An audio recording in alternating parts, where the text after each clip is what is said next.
Está a mi izquierda el artista con el que inauguramos este proyecto y este espacio Lumen, Per Kinen-John, y luego ya os hablarán del padre Kin y su trabajo artístico. Más a mi izquierda está Denis Cotin, que es conservador honorario de patrimonio en Francia, miembro del Instituto Kinen-John y presidente de la Sociedad Paul Cézanne en Francia, y ha sido el comisario por parte del Instituto Kinen-John de esta exposición. Y el comisario por parte de los dominicos pues ha sido Fray Félix Hernández, que está aquí a mi derecha, dominico, también el artista, miembro de la Comisión Lumen, y que será quien presente al padre Kim y su trabajo artístico.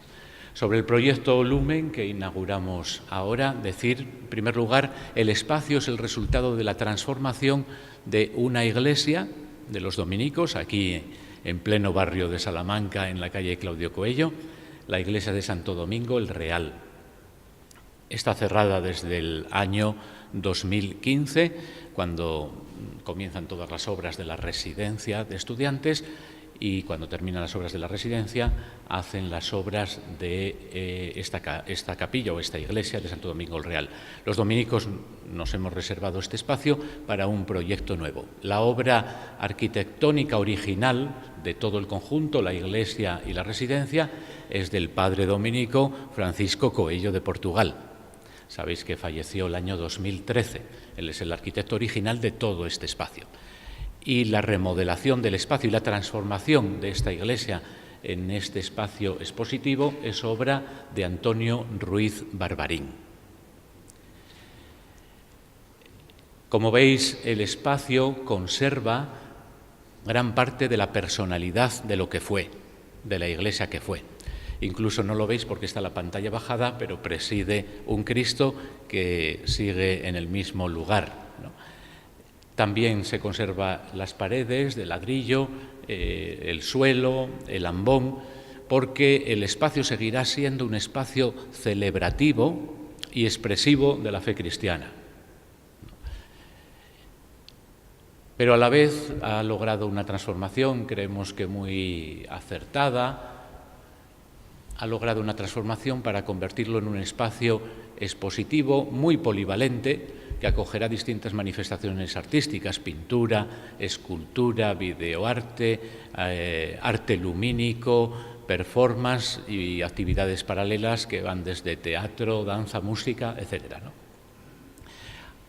Simplemente como detalle decir que sí abre aquí una gran claraboya en el centro. El padre Coello solía hacer las iglesias más bien oscuras y solo iluminaba el presbiterio y el altar. Pero el arquitecto en este nuevo espacio ha abierto aquí unas claraboyas, tamizada la luz por estos paneles de madera que hacen un lugar cálido y agradable. Sobre el proyecto, pues deciros que llevamos 2 años, un grupo de dominicos dando vueltas a este proyecto que respondiera a una de las prioridades de nuestra provincia de Hispania. Una de nuestras prioridades era el diálogo y el encuentro con el mundo artístico-cultural. Y empezamos a dar vueltas qué poder hacer de calidad y a la vez con nuestra personalidad e identidad para entrar en este diálogo con los artistas, escuchar a los artistas y sus propuestas, sobre todo en lo que el arte o las artes contemporáneas en plural tienen de búsqueda espiritual, de conexión con la búsqueda de profundidad, de sentido, de belleza, ¿no? Entonces, este espacio Lumen, espacio para las artes y la palabra, quiere renovar la simbiosis entre las artes y la fe cristiana. Una simbiosis muy rica y fecunda en la historia que ahora queremos ensayar y desarrollar en la perspectiva del arte contemporáneo. Y sin más, doy la palabra ya a Félix Hernández, uno de los comisarios de esta exposición, para que presente al artista y su propuesta.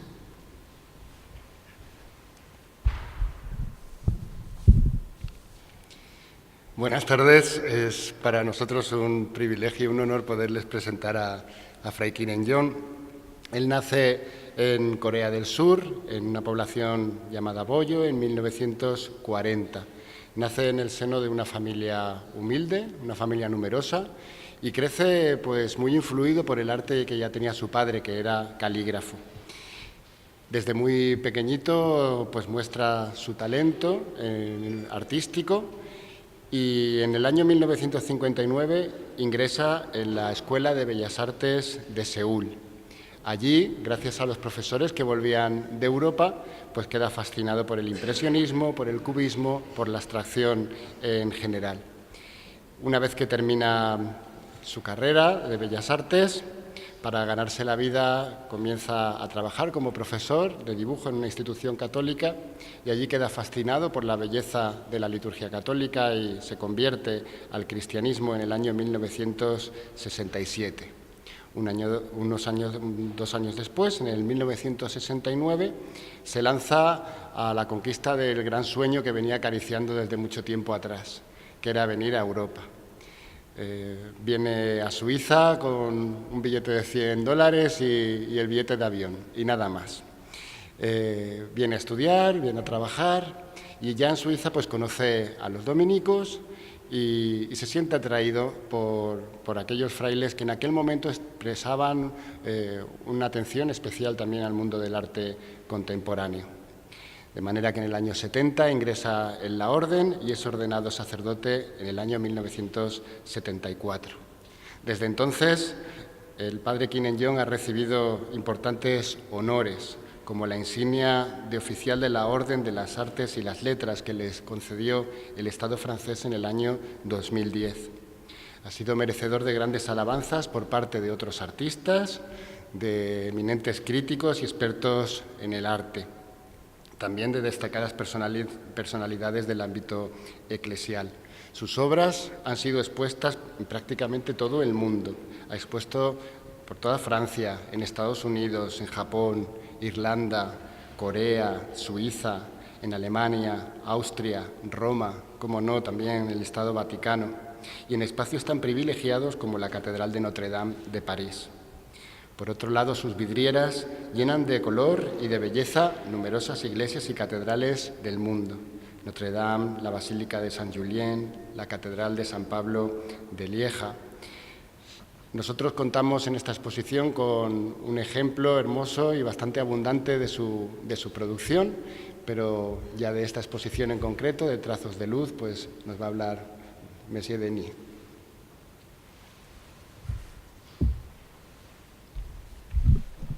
Ce matin, je parle en français. Oui. Ce matin, j'ai fait découvrir le musée du Prado au père Kim Il-jong. Esta mañana he permitido, acompañado a descubrir el Museo del Prado al padre Kim Il-jong. Spécialement pour voir 2 peintres, Le Greco et Goya. Especialmente para ver 2 pintores, el Greco y Goya. Greco vient d'une tradition de l'image orthodoxe qui passe par la Renaissance à Rome et vient en Espagne trouver une expression que vous connaissez de cette peinture aux formes, j'allais dire, étirées, où la couleur et le dessin sont uniques dans l'histoire de l'art. El Greco viene de una tradición ortodoxa que pasa por el Renacimiento italiano y al venir aquí expresa con unas formas y figuras alargadas que expresan con el color y la luz, la vida. Goya, c'est l'expérience de la guerre, particulièrement, avec les tableaux du 3 mai.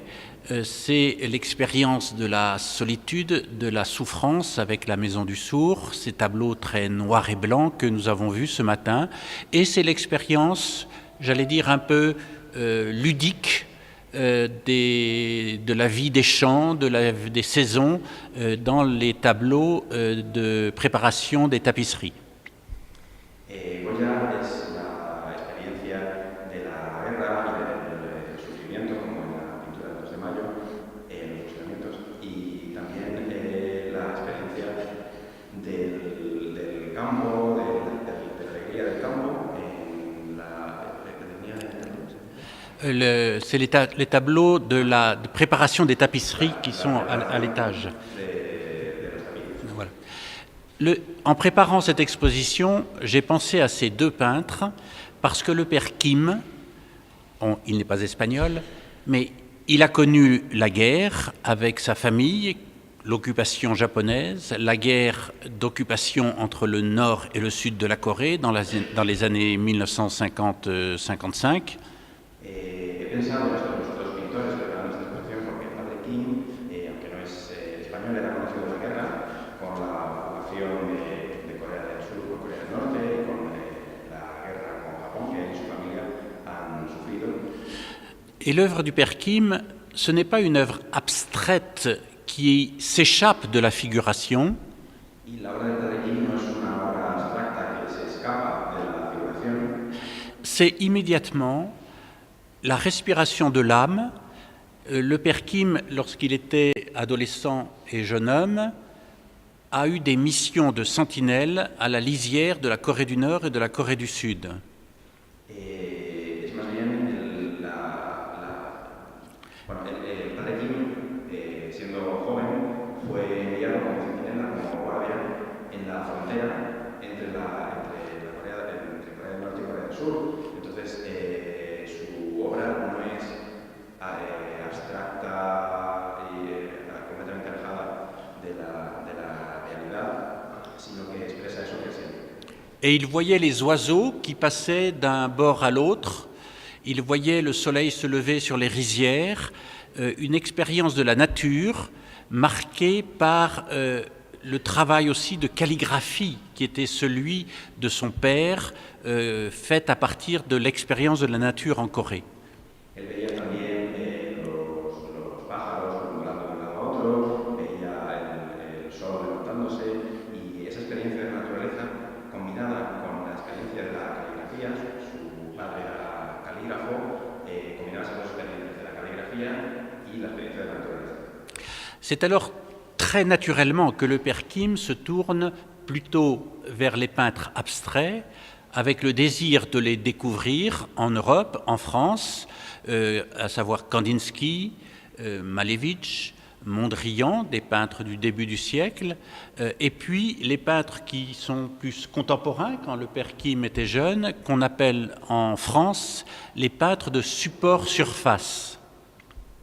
Es por tanto muy natural que el padre Kim se orientase hacia los pintores abstractos europeos y quisiese conocer ese arte europeo con pintores como Kandinsky, Mondrian y pintores más contemporáneos suyos, y de ahí su deseo de conocerlos en Europa. Et l'œuvre du père... Alors, des peintres de support surface, quelques-uns, Entaille, Biolès, Buraglio, quelques autres que le père Kim va découvrir et connaître, mais le père Kim est tout de suite le père Kim. Bueno, descubrí a los pintores europeos de esa época, pero el padre Kim enseguida se convierte en el padre Kim, no es solamente un discípulo de...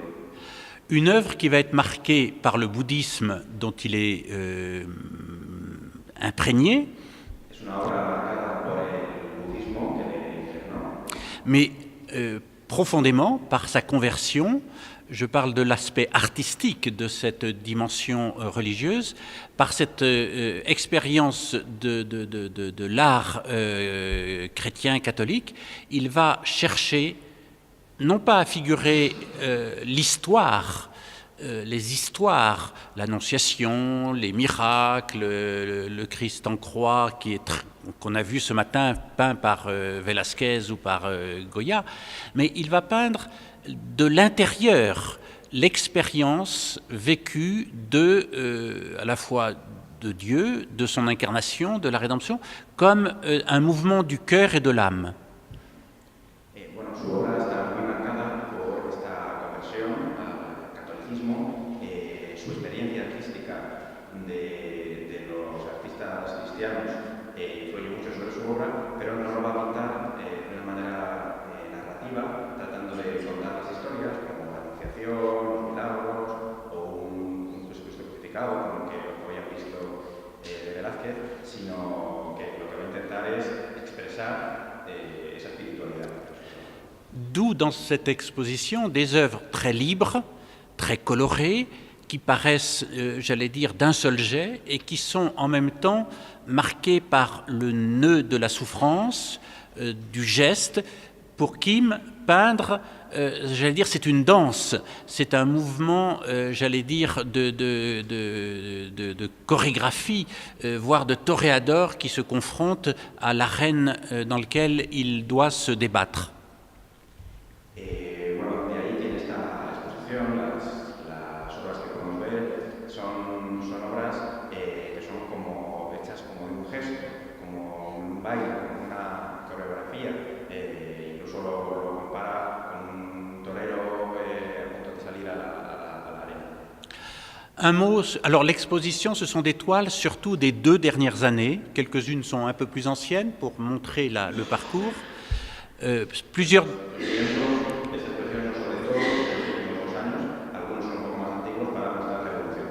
Il faut dire que le Père Kim a voulu aussi cette exposition, qui reprend une exposition antérieure à Rome, en hommage au cardinal Danaels, qui a beaucoup soutenu son œuvre en Belgique.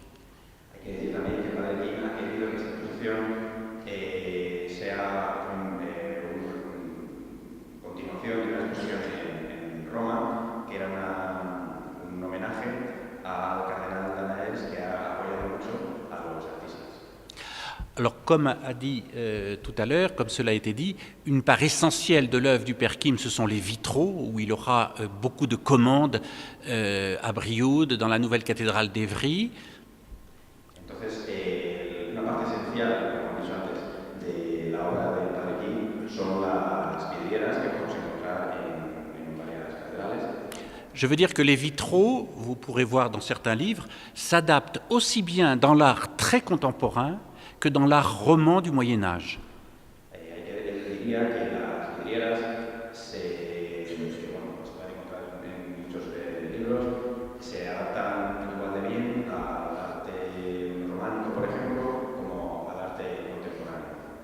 Un mot sur les céramiques, qui sont aussi une part très importante du travail du Père Kim, représenté ici.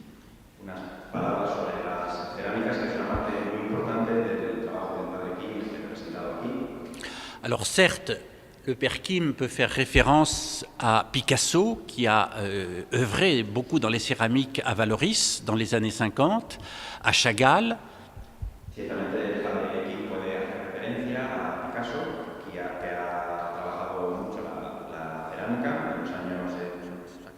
Chagall. Mais je voudrais dire, c'est un peu présomptueux, que la référence essentielle, c'est celle de Dieu qui prend de la terre et qui fait la première œuvre d'art quand il dit « faisons l'homme à notre image ».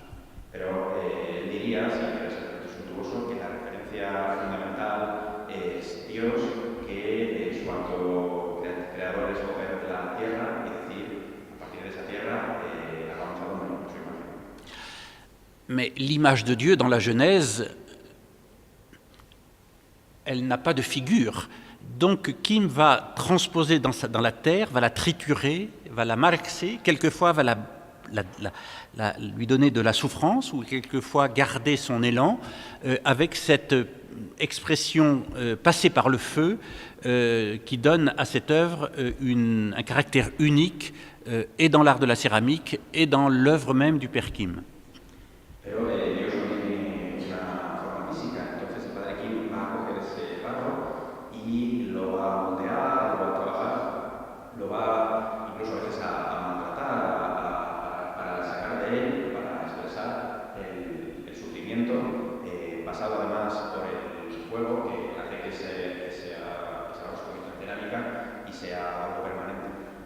Il y a encore quelques chasubles. Le Père Kim a exprimé dans la vie liturgique aussi, avec une référence ici à Matisse.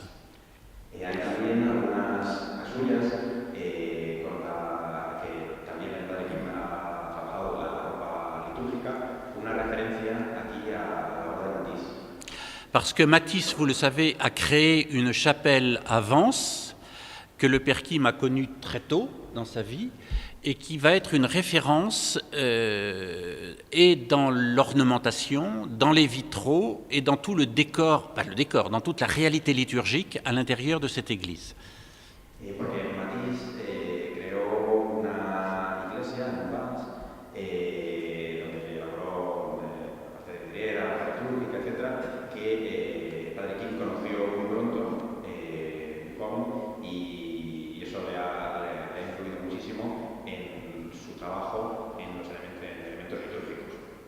Voilà un petit peu ce que moi je peux exprimer dans le parcours que j'ai un peu voulu de cette exposition, à la fois des œuvres relativement récentes, très différenciées. Il y a des petits tableaux en hommage au cardinal d'Anhelt ici, il y a des tableaux de plus grand format. Quelquefois, il y a même des tableaux, mais on n'a pas pu les transporter, qui sont beaucoup plus encore de grande dimension, une grande respiration, et moi je dois dire le bonheur avec l'équipe de Olumen.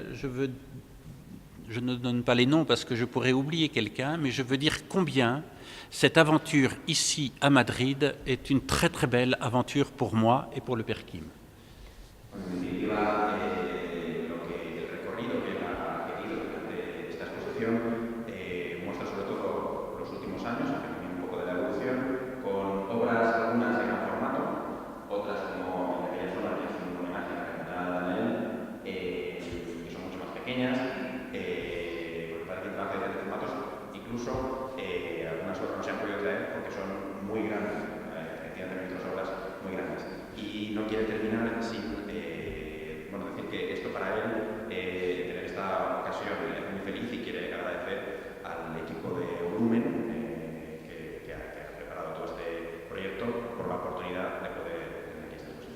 Un dernier mot, j'ai conduit le Père Kim sur les traces de Cézanne à Aix-en-Provence, car il aime beaucoup Cézanne, moi aussi, et quelques-unes de ces toiles sont marquées de ce cheminement que nous avons fait dans les carrières de Bibémus au pied de la montagne Sainte-Victoire.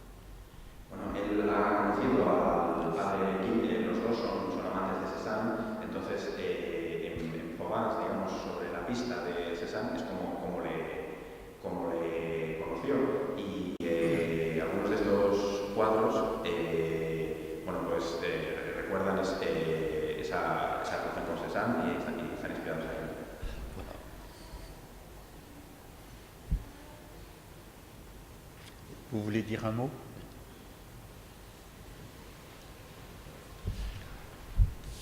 Je ne voudrais que remercier pour tous ceux qui ont travaillé pour cette exposition que je ne mérite pas. Dice que solo quería agradecer a todos los que han trabajado en esta exposición que él no siente merecer. Tout à fait personnel, et je dois vous dire que très curieusement, les grands musiciens coréens, au début du XXe siècle, ils ont été formés en Espagne. Una cuestión muy personal, los grandes músicos coreanos de principios del siglo XX han sido formados en España. Et moi-même, personnellement, il y a 40 ans, pour la première fois, j'étais venu à Madrid. Et à ce moment-là, j'avais un père spirituel dominicain qui voulait absolument me montrer Toreador. Y él mismo, hace 40 años, estuvo por primera vez en Madrid y su padre espiritual, dominico, quiso justamente enseñarle una idea de todo. Cela m'a suscité grand intérêt parce que pour Toreador, il y a Eren et il y a grand public derrière. Une arène. Il y a l'espace de toréadors, l'arène, et le public. Oui, mais pour moi, mon Eren, cette grande toile blanche par terre.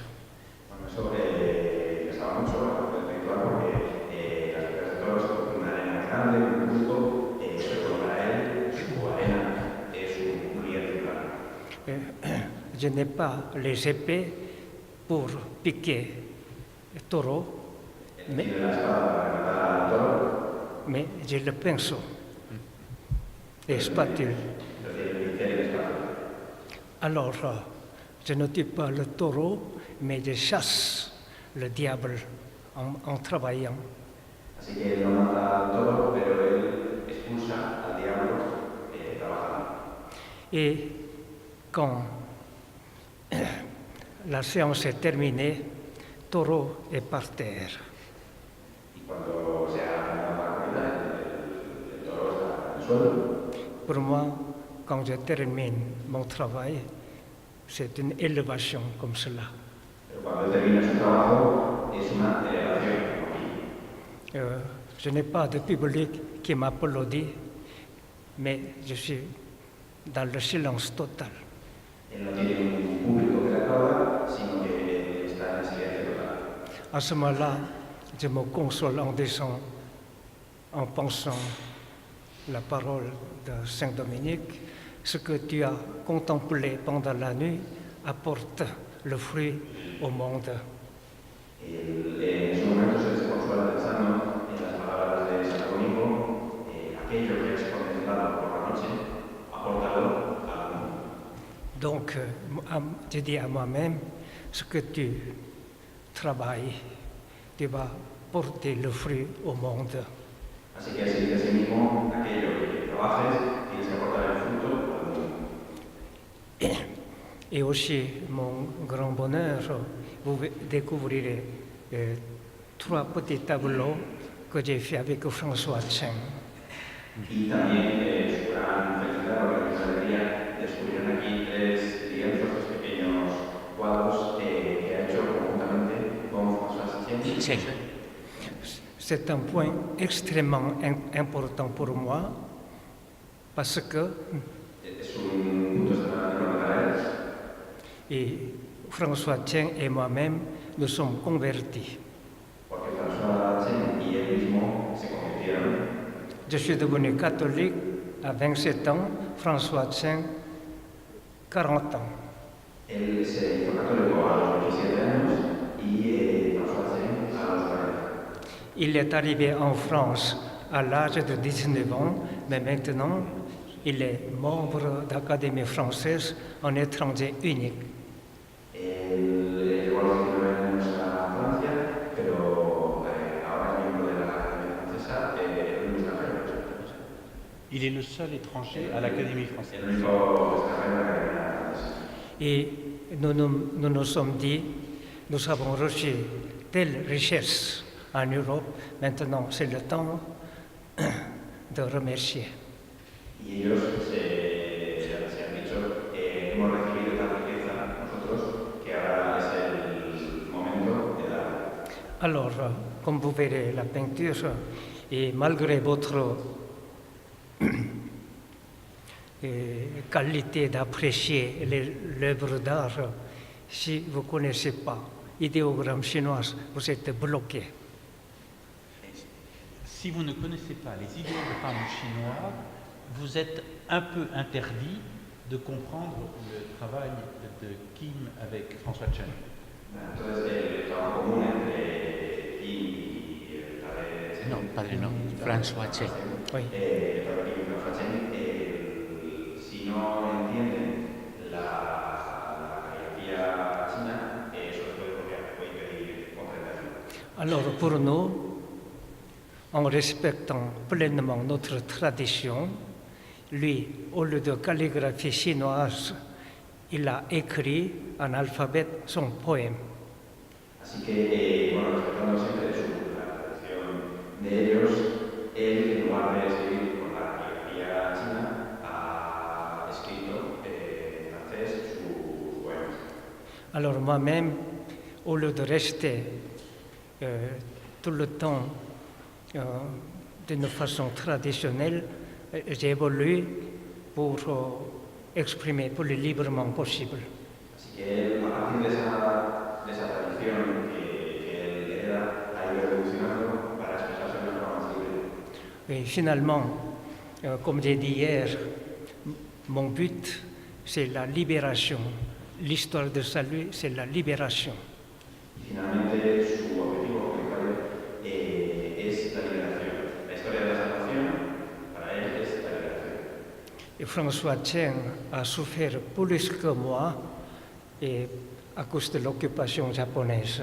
Y François Cheng ha sufrido más que él por culpa de la ocupación japonesa.